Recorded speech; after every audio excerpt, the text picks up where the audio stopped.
تێکرای نرخی نەوتی برێنەوە $7 بووە ئەمان بەناقص نۆفرۆشتویان بەڕێزان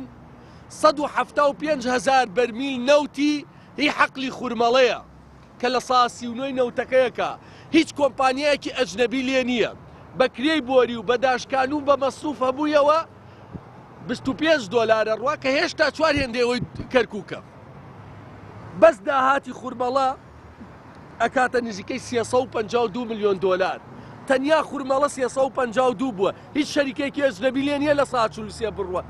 بڕۆن سەیرکەن کۆمپانیای کاری لێیە حەقلی حازر بووە لە 2007ەوە کەوتووەتە دەست حکومەتی هەریەم معقولە تەنیا خورمەڵە 352 ملیۆن داهاتی بێ بەڵام هەموو داهاتی نەوت 350 بگەڕێتەوە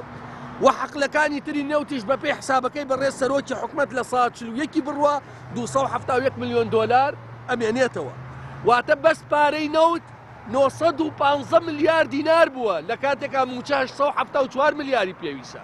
بۆ مانگی دوو بەس پارەی نەوت 40 ملیار دیناری زیاترە لە موچە ئەی داهاتی ناوخۆکی بەسەرها بۆ ئەم مانگە بەڕێزان بۆیە نابێ بیر لەوە بکرێتەوە دوو موچە تێکەڵ بکرێ نابێ بیر لەوە بکرێتەوە دوو موچە تێکەڵ کرێ بیانەوێ مەعاشی مانگی دووسێ بکەن بە یەک موچە و نەورۆز و عوتڵە ئەوە تێی پەڕێنن ئەمە بەڵگەی هەبوونی داهاتە